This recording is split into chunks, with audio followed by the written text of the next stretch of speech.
ప్రేక్షకులందరికీ నమస్కారం అండి. ఈరోజు ఒక కొత్త ప్రశ్న చాలా మంది మనసుల్లో ఉంటుంది, కుటుంబ సభ్యుల మధ్యలో ఉంటుంది. ఆ ప్రశ్న ఏంటంటే, సార్ మేము కుటుంబ సభ్యులం ఉన్నాం. అన్న అనుకోండి, తమ్ముడు అనుకోండి, అక్క అనుకోండి, చెల్లెలు అనుకోండి, వదిన అనుకోండి, బావ అనుకోండి, పెదనాన్న, చిన్నాన్న, అమ్మమ్మ, తాతయ్య ఎవరైనా సరే ఒక కుటుంబ సభ్యులందరూ కలిసి ఒకే ఏరియాలో, ఒక కాలనీలో, ఒక అపార్ట్మెంట్లో, ఒక వరుస క్రమంలో ఉన్న ఇంట్లో ఎవరెక్కడ ఉండాలి అని ప్రశ్న. క్లారిటీ వచ్చిందండి అందరికి? ఆ ప్రశ్నకు సంబంధించిన పూర్తి సమాధానం ఈరోజు ఈ ఎపిసోడ్ లో మీరు తెలుసుకోబోతున్నారు. సో మొట్టమొదటిగా ఇక్కడ ఒక కాన్సెప్ట్ అనేది నేను చెప్తాను, 2 కాన్సెప్ట్లు చెప్తాను. ఆ 2 కాన్సెప్ట్లు మీరు నిజంగా అర్థం చేసుకుంటే 100% మీరు దీన్ని డీకోడ్ చేసేసినట్టు. ఇదేమో ఒక కాన్సెప్ట్, ఇది ఒక కాన్సెప్ట్. ఓకే, సో ఇది వచ్చేసేసి ఒక ఫ్యామిలీ అనుకుందాం. ఇది ఫ్యామిలీ, ఇది సపరేట్ ఫ్యామిలీ, ఇది సింగిల్ ఫ్యామిలీ, అది ఒకటే ఫ్యామిలీ. దీనికి డిఫరెన్స్ అనేది మీకు అర్థమవుతుంది. సో కుటుంబ సభ్యులు ఒక అపార్ట్మెంట్ లో ఒకవేళ అందరూ కలిసి ఒక అపార్ట్మెంట్ కట్టుకుంటే ఎవరెక్కడ ఉండాలనేది ఒక ప్రశ్న, ప్లస్ అపార్ట్మెంట్ లో అసలు ఎవరెక్కడ ఉండాలనేది ఒక ప్రశ్న, ఒక ఫ్యామిలీ మొత్తంలో ఎవరి స్థానం ఎట్లా మనం క్యాలిక్యులేట్ చేయాలనేది ఒక ప్రశ్న. ఈ 3 కూడా ఇందులో కవర్ అవుతాయి. సో ఒకటే ఒక మాట ముందుగా గుర్తుపెట్టుకోండి, ఫ్యామిలీ అన్నాం, ఇది ఒక మొత్తం ఇల్లు అనుకుందాం, ఇక్కడ నుంచి ఇక్కడ వరకు ఇల్లు. ఇందులో ఇది తూర్పు అనుకోండి, east, south and west and north, తూర్పు, దక్షిణము, పడమర, ఉత్తరం. సో ఇందులో ఎవరు ఎక్కడ ఉండాలి అని ఒక ప్రశ్న మీరు వేసుకుంటే ఇక్కడ సింపుల్ ఆన్సర్ చూడండి. ఇంటిని ఒక 9 భాగాలుగా మనం డివైడ్ చేసాం. సో ఇలా డివైడ్ చేసినప్పుడు నైరుతి భాగంలో అందరికంటే పెద్దవాళ్ళు ఉండాలి అని చెప్తారు. సాధారణంగా అయితే ఒరిజినల్ దక్షిణము. సో ఈ కాలంలో అందరూ ఇంకా నైరుతి అంటున్నారు కాబట్టి నైరుతి గురించి మాట్లాడదాం.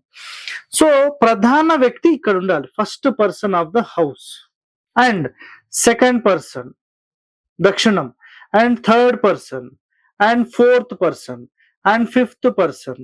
సో ఈ క్రమంలో మనం ఫిల్ చేసుకుంటూ వెళ్తాం. అర్థమైందా? ఫస్ట్ యాక్చువల్ అయితే first, second, third, fourth, fifth ఇట్లా రావాలి. సో ఇక్కడ ఇది ఫస్ట్ చేసి ఇది సెకండ్ చేస్తున్నాం. ఇది ఫస్ట్ చేయడం అన్నిటికంటే ఉత్తమమైనది. ఓకేనా? సో ఇప్పుడు చూడండి, పై భాగంలో పెద్దవాళ్ళంటే ఎవరు ఉండాలి? సో ఒక ఫ్యామిలీ మెంబర్లు అనుకుందాం, 1, 2, 3 మెయిన్ హెడ్ పర్సన్స్ అనుకుందాం.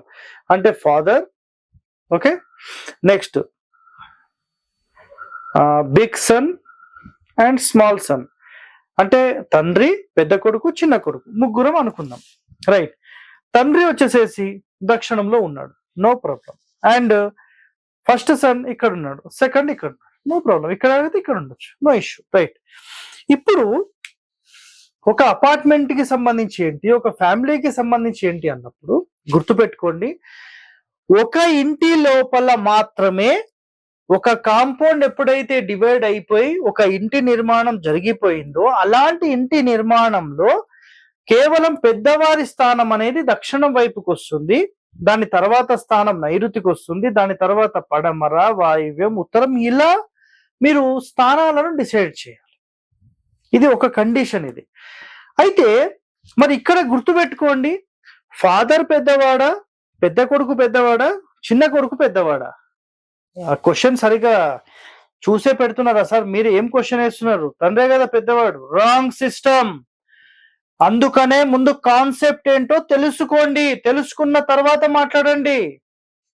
ఈ ఇంటి మొత్తాన్ని మెయింటైన్ చేసే వ్యక్తి ఒకవేళ ఫాదర్ అనుకోండి, హీఈస్ ద బిగ్గెస్ట్, అంటే ఇతనే అందరికంటే పెద్ద వ్యక్తి. అంటే ఇల్లు మొత్తం మెయింటైన్ చేయడము, డబ్బులు తీసుకొస్తే మొత్తం ఇంటి లోపల సెటిల్మెంట్ చేయడము, ఎవరికి ఏం కావాలో చూసుకోవడం, ఏమేం కార్యక్రమాలు కావాలో చూసుకోవడము, అన్ని మాట్లాడడము, మెయింటైన్ చేయడం ఇతను చేస్తే ఇతని అండర్ కింద ఉన్న వాళ్ళు అండరే. So he's the main person of the house. ఏ క్షణమైతే తండ్రి గారికి ఒక 60 సంవత్సరాలు 65 70 సంవత్సరాలు వచ్చి, లేదు బేటా ఇక నాతో కాదు, ఇక అన్ని నువ్వు చూసుకోబెట్టా అంటాడు కదా. ఆ క్షణంలో ఈ ఇద్దరిలో ఎవరైతే చూసుకుంటారో మళ్ళీ ఇంటి మొత్తాన్ని, ఫర్ ఎగ్జాంపుల్ ఇంకెవరు సార్, పెద్ద కొడుకే. పెద్ద కొడుకు అనే మాట ఈ కాలంలో మాట్లాడొద్దండి. ఒక టైం ఎట్లా ఉండేదంటే తండ్రి తర్వాత పూర్తి బాధ్యతలు తీసుకునే వ్యక్తి పెద్ద కొడుకు అయ్యేవాడు. ఈ కాలంలో అది లేదు. చిన్న కొడుకు అవ్వచ్చు, మధ్యలో కొడుకు అవ్వచ్చు, అక్క అవ్వచ్చు, చెల్లె అవ్వచ్చు, ఎవరైనా అవ్వచ్చు. అది కాదు, అది రాంగ్, అది ఓకేనా. ఎవరైతే పెద్దరికం తీసుకొని టోటల్ మెయింటైన్ చేస్తారో he's the first person of the house అవుతారు. చిన్న కొడుకే తీసుకున్నాను అనుకోండి, ఈయన మెయిన్ పర్సన్ ఆ ఇంటి మొత్తానికి. ఎందుకు అంటే ఎవరితో ఏం మాట్లాడాలి, ఎలా మాట్లాడాలి, ఎలా సెటిల్మెంట్ చేయాలి, ఎవరి అవసరాలు ఏమున్నాయి, ఎవరికి ఎమర్జెన్సీస్ ఏమున్నాయి, ఎవరికి మనీకి సంబంధించిన ప్రాబ్లమ్స్ ఉన్నాయి, ఇంటి సంబంధించిన ఏమేమి ఉన్నాయి, ఇంటి పనులు ఏమేమి ఉన్నాయి, ఇవన్నీ తనే చూసుకుంటే హీఈస్ ద మెయిన్ పర్సన్. ఇక్కడ పెద్ద కొడుకు కూడా పనికిరాడు. ఒకవేళ పెద్ద కొడుకే అనుకుందాం, పెద్ద కొడుకు ఉన్న తర్వాత ఈయన ఎందుకు చేస్తాడు, ఆయన చేయలేని పరిస్థితి ఉంది అనుకుందాం. అప్పుడు పోనీ ఈ చిన్న కొడుకు మొత్తం డబ్బులు తెస్తాడు, 1,00,000 రూపాయలు తెస్తాడు, అన్నా నువ్వే చూసుకో, ఇతనే అన్ని చూసుకుంటాడు. తమ్ముడికి ఏం కావాలో చూసుకుంటాడు, వాళ్ళ ఫ్యామిలీకి ఏం కావాలో చూసుకుంటాడు, ఇంటిల్లి పాది ఎవరికి ఏం కావాలో చూసుకుంటాడు, ఫ్యామిలీ పరంగా, ఇంటి పరంగా, కూరగాయల పరంగా, బయట రిలేషన్స్ పరంగా అన్ని ఆయన చూసుకుంటాడు. He's the main person. ఇప్పుడు సంపాదించే వ్యక్తితో ఇక్కడ సంబంధం లేదు. టోటల్ ఎవరి ఆధీనంలో ఆ ఇల్లు ఉంటుందో అతను మాత్రమే మెయిన్ పర్సన్ గా పిలువబడతాడు. అదే విధంగా ఇక్కడ ఇంకో కాన్సెప్ట్ కూడా గుర్తుపెట్టుకోండి మీరు. ఒక ఫ్యామిలీ మొత్తంలో ఇప్పుడు మాట్లాడాం, ఒక కాంపౌండ్ కి సంబంధించినంత వరకు కుటుంబ సభ్యులు ఎవరెక్కడ ఉండాలని చెప్పేశాం. ఫర్ ఎగ్జాంపుల్ ఒక కంపెనీనే మాట్లాడదాం. ఇది ఒక కంపెనీ అండి. ఈ కంపెనీలో ఇది మెయిన్ నైరుతి మూల. సరే, ఇక్కడ మెయిన్ చైర్ పర్సన్ ఇక్కడ చూడండి, ఈయన చైర్మన్ అనుకుందాం. ఈయన ఇక్కడ కూర్చున్నాడండి, రైట్, ఓకే. వీళ్ళిద్దరు వస్తే ఎక్కడ కూర్చుంటారు, ఈ పక్కన కూర్చుంటారు. అర్థమైందా? ఈ పక్కన కూర్చుంటారు. వాళ్ళు మెయిన్ చైర్మన్ సీట్ లో కూర్చోరు. తండ్రి రిటైర్మెంట్ అవుతూ, బెటా ఇక నేను ఇవన్నీ చేయలేను, మీరు దగ్గరుండి అన్ని చూసుకోండి బెటా అన్నాడు అనుకోండి. అప్పుడు నాన్న నేను చూసుకోవాలా. చూడు బెటా, చిన్న కొడుకుకి మొత్తం జ్ఞానం ఉంది, ఈ కంపెనీ ఆపరేట్ ఎట్లా చేస్తారో మొత్తం తెలుసు, వానికి అప్పచెప్పిద్దాం బెటా, నువ్వు వానికి సపోర్ట్ రైట్ అన్న, నీ ఇష్టం. He's the chairman.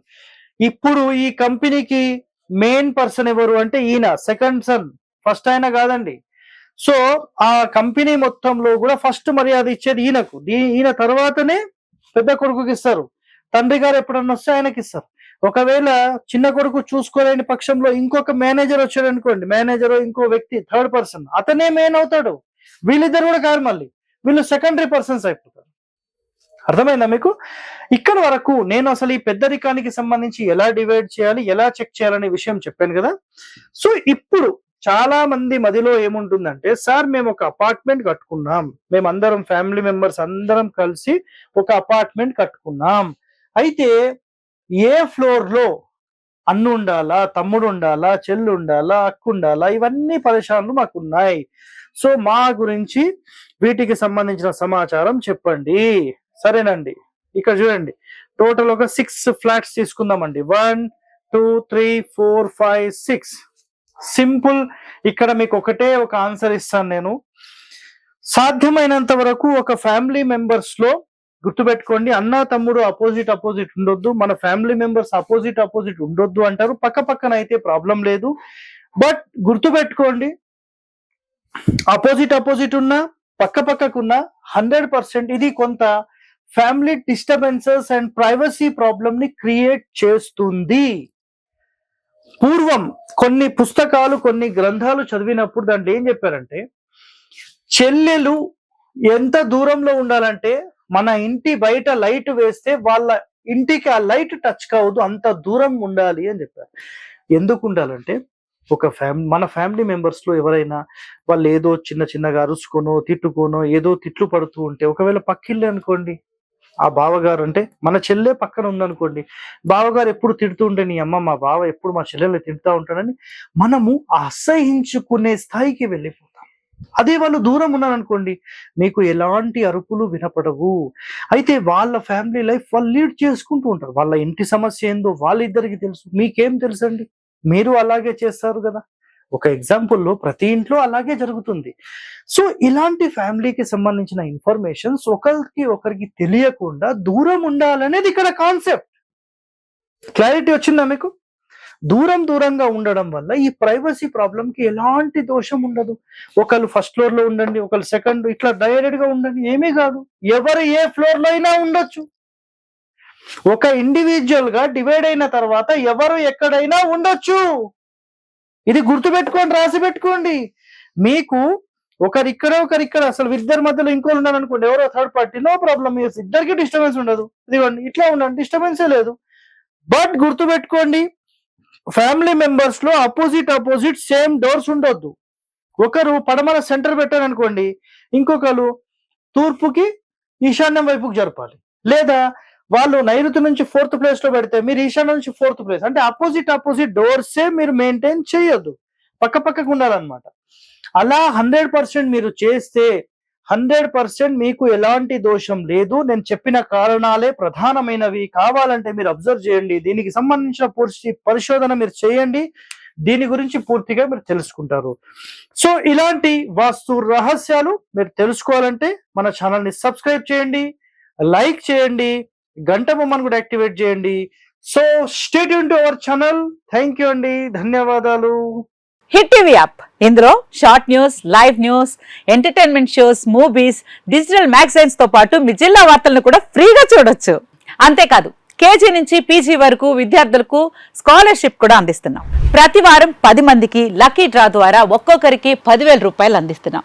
ఇంకెందుకు ఆలస్యం, వెంటనే హిట్ టీవీ యాప్ ని డౌన్లోడ్ చేసుకుని ఫ్రీగా ఎంటర్టైన్మెంట్ పొందండి. Hit TV app. Hit TV app. Please download hit TV app. Hit TV app ని ఫ్రీగా డౌన్లోడ్ చేసుకొని ఎంజాయ్ చేయండి. మీకు నచ్చిన ఎంటర్టైన్మెంట్ కోసం హిట్ టీవీ యాప్ ని ఫ్రీగా డౌన్లోడ్ చేసుకొని ఎంజాయ్ చేయండి. హిట్ టీవీ యాప్ ని డౌన్లోడ్ చేసుకుని ఆస్వాదించండి, ఆశీర్వదించండి. ఇంతమంది సెలబ్రిటీలు హిట్ టీవీ యాప్ ని డౌన్లోడ్ చేసుకోండి అని చెప్తున్నారంటే ఎంత మంచి యాప్ ఆలోచించండి. అమెరికాలో చదవాలనుకునే వాళ్ళకి విశ్వసనీయమైన పేరు మన శౌర్య కన్సల్టెన్సీ. UK లో 1 year masters. UK లో 1 year masters. 2 years work permit up to 5 years visa. Contact Saurya Consultancy. Contact 89851 89851.